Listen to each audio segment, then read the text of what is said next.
जुम्मे की रात है, गढ़ी में 2 बज रहे हैं। सरहद पार धमाकों की तेज आवाज काले आसमान में कौंध रही है।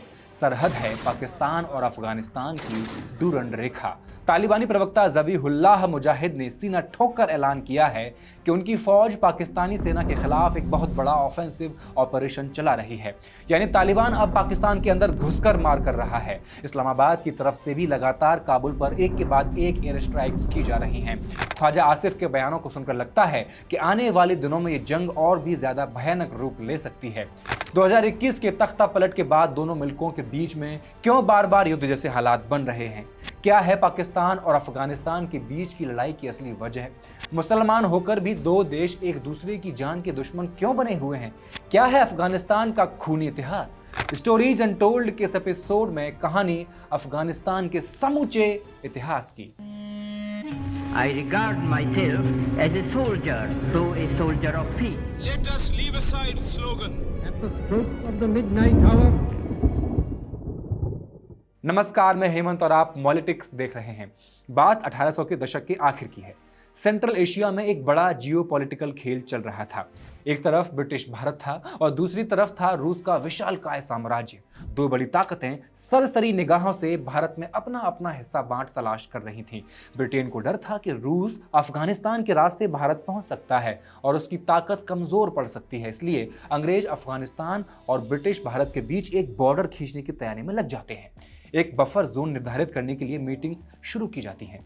1893 में ब्रिटिश भारत के विदेश सचिव सर मार्टिमर डूरंड और अफगानिस्तान के शासक अमीर अब्दुल रहमान खान के बीच एक समझौता होता है। लगभग 2640 किलोमीटर लंबी सीमा कागजों पर ही तय कर दी जाती है।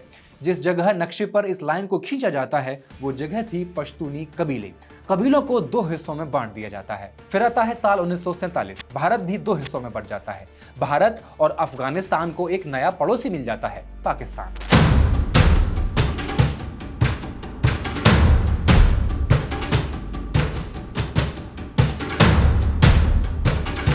पाकिस्तान अंग्रेजों की दी हुई डूरंड लाइन आसानी से स्वीकार भी कर लेता है, लेकिन अफगानिस्तान इसे कभी स्थायी सीमा के रूप में स्वीकार कर ही नहीं पाता। अफगान सरकार कहती है कि यह समझौता अंग्रेजों और अफगान अमीर के बीच में हुआ था। उस वक्त पाकिस्तान का वजूद था ही नहीं, इसलिए पाकिस्तान पर यह समझौता लागू नहीं होता। अब यहां से शुरू होता है सरहद पर तनाव, घुसपैठ, गोलीबारी, धमाके और finally full fledged war.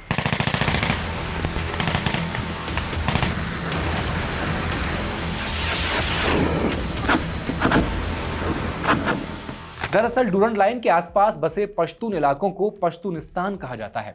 Afghanistan में जो पश्तून का इलाका है वो साउथ और ईस्ट में फैला हुआ है। यहाँ खून का बदला लेना एक खानदानी फर्ज माना जाता है। दूसरी तरफ डूरंड लाइन का वो हिस्सा है जो पाकिस्तान में नॉर्थ वेस्ट में मौजूद है। इसमें खैबर पख्तूनख्वा और वो कबीलाई इलाके हैं जिन्हें पहले फाटा कहा जाता था, जहां पाकिस्तान का अपना संविधान पूरी तरह लागू नहीं था, जहां सदियों पुराने कबीलाई कानून चला करते थे। फाटा का मतलब है फेडरली एडमिनिस्टर्ड ट्राइबल एरियाज। ये इसलिए खास था क्योंकि यहाँ फ्रंटियर क्राइम्स रेगुलेशंस यानी FCR नाम का एक कानून चलता था, जिसे अंग्रेजों ने 1901 में बनाया था। इसके तहत किसी एक व्यक्ति के अपराध के लिए पूरे कबीले को सजा दी जा सकती थी और यहाँ के लोगों को अदालतों में अपील करने का हक भी नहीं था। कहा जाता है 2001 में अमेरिका में हुए 9/11 हमले के बाद जब अमेरिका ने अफगानिस्तान पर हमला किया तो अलकायदा और तालिबान के लड़ाके भाग करके फाटा के पहाड़ों में ही छिपे हुए थे। इसके बाद मई 2018 में पाकिस्तान ने कई सैन्य ऑपरेशंस यहां चलाए और फाटा का अस्तित्व खत्म कर दिया। अब इसे खैबर पख्तूनख्वा यानी KPK में मर्ज कर दिया गया है। चूंकि फाटा का इलाका पश्तून बहुल है, इसलिए अफगानिस्तान का मानना है कि ये लोग और यह जमीन सांस्कृतिक रूप से उनकी ही है, ये पाकिस्तान की नहीं है। यही दावा वो करते हैं और यही है लड़ाई की वजह। शायद इसी जमीन के लिए आज ये जमीन ही बर्बादी की कगार पर है। इस बर्बादी की असली जड़ें 24 दिसंबर 1979 की उस सर्द रात में दबी हैं जब सोवियत संघ यानी रूस के टैंक अमू दरिया नदी को पार करके अफगानिस्तान में घुस जाते हैं। कहा तो ये जाता है कि वहां तख्ता पलट के बाद जो खल्क और परचम जैसी कम्युनिस्ट पार्टियां सत्ता में आई थी उन्हें सहारा देकर अमन कायम किया जाएगा, लेकिन रूस का यह दखल अफगानियों की गैरत को रास नहीं आ रहा था और देखते ही देखते पूरे मुल्क में बगावत की ऐसी आग भड़की जिसने इतिहास का रुख मोड़ दिया। रूस की इस दादागिरी के खिलाफ जो लड़ाके खड़े हुए उन्हें मुजाहिदीन कहा गया। जिन्होंने इस्लाम को अपनी ताकत बनाया और एकजुट होकर के मैदान में उतर पड़े। यहाँ से शुरू हुआ असली प्रॉक्सी वॉर, जहां इन मुजाहिदीन लड़कों को पाकिस्तान, सऊदी अरब और खुद अमेरिका ने पर्दे के पीछे से हथियारों और पैसों की अंधाधुंध सप्लाई शुरू कर दी थी। इसी दौरान दुनिया भर से कट्टरपंथी लड़ाके इस जंग का हिस्सा बनने अफगानिस्तान पहुंच रहे थे, जिन्होंने बाद में मिलकर के अलकायदा जैसा खौफनाक नेटवर्क तैयार किया ताकि अपनी हरकतों को एक सिस्टम दे सकें। ये गोरिल्ला वॉर इतनी घातक साबित हुई कि आखिरकार 1989 में सोवियत सेना को दुम दबाकर यहाँ से भागना पड़ गया। साल 1994 आते आते ये आपसी रंजिश एक भयंकर सिविल वॉर में तब्दील हो गई। जब रूस भाग गया तो ये मुजाहिदीन आपस में ही सत्ता के लिए लड़ने लगे और पूरे अफगानिस्तान में कत्लेआम मच गया। इसी अराजकता के बीच 1994 में अफगान तालिबान का जन्म होता है, जिसका नेतृत्व मुल्ला उमर नाम का एक साधारण मौलवी कर रहा था।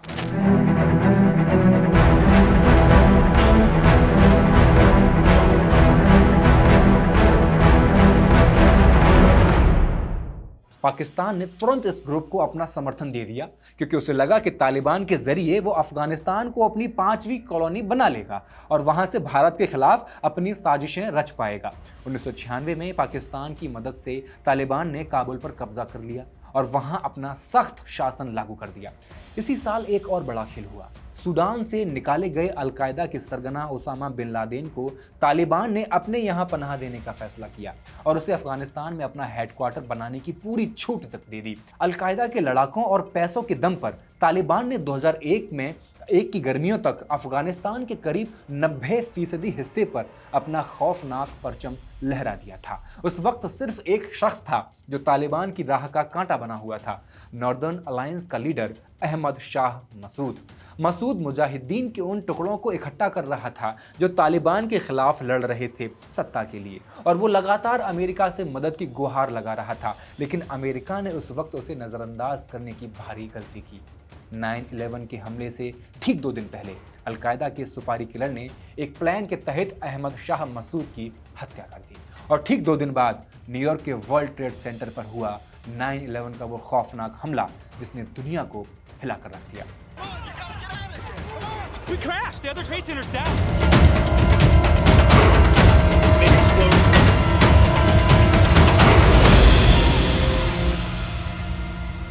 9/11 के हमले ने सब कुछ पलट दिया। बदले की आग में जलते हुए अमेरिका ने अफगानिस्तान का रुख करना शुरू किया।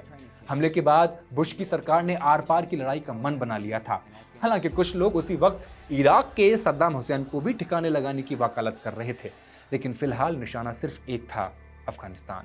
बुश ने तालिबान के सरगना मुल्ला मोहम्मद उमर को अल्टीमेटम दिया कि अपनी ज़मीन पर छिपे अलकायदा के सारे गुनाहगारों को हमारे हवाले कर दो, लेकिन मुल्ला उमर ने इस मांग को ठुकरा दिया। जंग का बिगुल फूंक दिया गया। CIA की एक खास टीम जॉब्रेकर चुपके से अफगानिस्तान में दाखिल होती है। अमेरिका ने दक्षिण अफगानिस्तान में तालिबानी विरोध पश्तूनों को अपने साथ जोड़ लिया। इन्हीं पश्तून नेताओं में एक ऐसा नाम भी शामिल था जिसे उस वक्त दुनिया में कोई नहीं जानता था, हामिद करजई।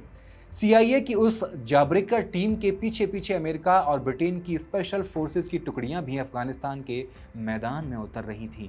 जल्द ही उस कंदहार का पतन हो गया जो तालिबान का आध्यात्मिक घर और उनकी ताकत का मरकज था।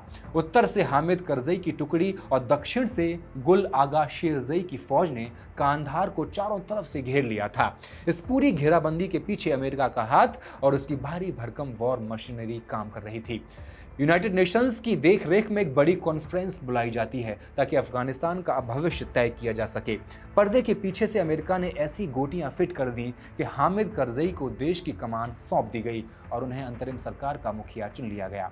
तालिबान की हुकूमत तो गिर गई थी, लेकिन असली मुजरिम मुल्ला उमर, ओसामा बिन लादेन और अलकायदा का नंबर 2 आयमन अल जवाहिरी अब भी फरार थे, पकड़ से बाहर थे। अमेरिका ने जब ओसामा बिन लादेन को सौंपने की मांग की, उस वक्त पाकिस्तान के राष्ट्रपति जनरल मुशर्रफ को अमेरिका के डर से अपने ही पाले हुए तालिबान के खिलाफ खड़ा होना पड़ गया। यही वो मोड़ था जहां पाकिस्तान के भीतर नफरत की चिंगारी सुलगनी शुरू हो गई। पाकिस्तान की इस गद्दारी से उन कबीलाई इलाकों के पश्तून बुरी तरह भड़क गए जो सरहद के दोनों तरफ रह रहे थे। जब पाकिस्तान की सेना ने अमेरिका के दबाव में अपने ही कबीलाई इलाकों यानी फाटा में घुसकर उन आतंकियों को मारना शुरू किया जो अफगानिस्तान से भागकर वहां छिपे हुए थे, तो वहां के स्थानीय लड़ाकों ने पाकिस्तान के खिलाफ ही जंग का ऐलान कर दिया।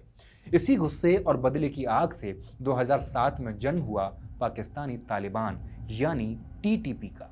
टीटीपी को बनाने का मकसद ही पाकिस्तान की सेना को तबाह करना और वहां के लोकतंत्र को खत्म करके शरिया लागू करना था। यहां पाकिस्तान की नीति दोहरी हो चली थी। वो अफगान तालिबान को आज भी चोरी छिपे पाल रहा था ताकि वे अमेरिका को अफगानिस्तान से भगा सकें, जिसे वो गुड तालिबान कहता था, लेकिन वो टीटीपी जिसे वो बैड तालिबान कहता था उससे अपनी जान बचाने के लिए लड़ रहा था।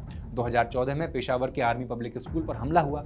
इसमें 130 से ज्यादा बच्चे मारे गए। कहा जाता है वो इसी टीटीपी ने करवाया था। हाल के सालों में टीटीपी और बलूचिस्तान लिबरेशन आर्मी ने मिलकर के पाकिस्तान की नाक में दम कर रखा है।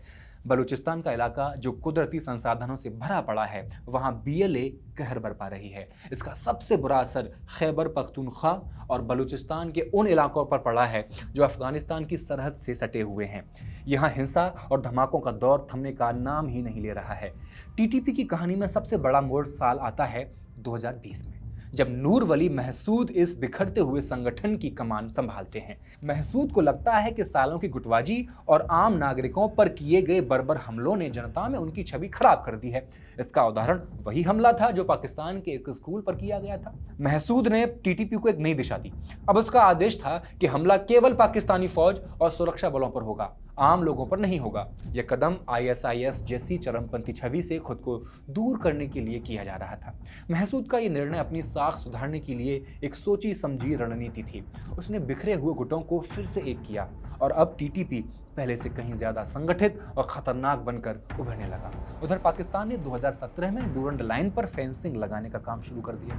फिर आया अगस्त 2021। अब अफगानिस्तान में तालिबान की सत्ता फिर से लौट रही थी। पाकिस्तान को लगने लगा था कि अब उसके पसंदीदा लोग काबुल में हैं, उसके पाले हुए लोग अब काबुल में हैं, राज कर रहे हैं, तो वे टीटीपी पर लगाम लगाएंगे। टीटीपी यानी कि बैड तालिबान, जिसे पाकिस्तान बैड तालिबान कहता है। लेकिन अफगान तालिबान ने जगह जगह फेंसिंग को खाना शुरू कर दिया।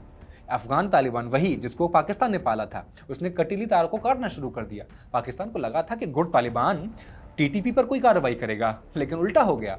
पाकिस्तान को हिदायत दी गई कि आप टीटीपी के साथ बातचीत करके समाधान निकाल लो। अफगान तालिबान उस मीटिंग की मध्यस्थता कर लेगा और उसे मध्यस्थता उसने की भी। इसका नतीजा क्या हुआ? नतीजा यह हुआ कि पाकिस्तान को ही दर्जनों टीटीपी कैदियों को रिहा करना पड़ गया और सीज फायर का ऐलान भी करना पड़ गया, क्योंकि युद्ध लगातार चल रहा था। पाकिस्तान के लिए यह एक कड़वा घूंट था। जिस तालिबान को उसने पाल पोस कर बड़ा किया, अब वही उसे अपनी शर्तों पर झुका रहा था। 10 दिसंबर 2021 को युद्ध विराम खत्म होते ही टीटीपी ने अफगानिस्तान की पनाहगाहों से पाकिस्तानी फौज पर हमलों की बाढ़ ला दी। 16 अप्रैल 2022 को पाकिस्तान ने अफगानिस्तान के खोस्त और कुनार प्रांतों में एयर स्ट्राइक किए। तालिबान ने सीमा पर भारी टैंक और तोपें तैनात कर दी। चमन और तोरखम जैसे मुख्य बॉर्डर क्रॉसिंग पॉइंट्स पर आए दिन दोनों सेनाओं के बीच सीधी सीधी गोलीबारी होना शुरू हो गई। इसने अफगान तालिबान और पाकिस्तान के रिश्तों में ऐसी दरार डाल दी जो आज तक भरी नहीं जा सकी है। पाकिस्तान ने जिस स्ट्रेटेजिक डेप्थ का सपना भारत के खिलाफ देखा था, वो अब एक स्ट्रेटेजिक नाइटमेयर बन चुका था। अफगानिस्तान की ये लड़ाई सिर्फ इन 3 मुल्कों यानी कि यूएसए, पाकिस्तान और अफगानिस्तान खुद, इन तीनों तक सीमित नहीं रही। करीब 20 और देशों ने भी अपने बेटों के ताबूत अफगानिस्तान से वापस मंगाए। जर्मनी और इटली जैसे देशों ने भी बहुत ही चालाकी से अपने सैनिकों को अफगानिस्तान में तैनात किया, जहां हालात शांत थे और विद्रोहियों का असर कम था, हालांकि वहां पर तैनात किया था। तो क्या अफगानिस्तान की जमीन अब भी विदेशी नेताओं के लिए एक राजनीतिक मैदान बनी हुई है जिसका कोई अंत नजर नहीं आ रहा है? कमेंट करके बताइए और मॉलिटिक्स को सब्सक्राइब कर दीजिए। आपको ये वीडियो अच्छा लगा हो दोस्तों के साथ शेयर भी कर दीजिए। बहुत बहुत शुक्रिया।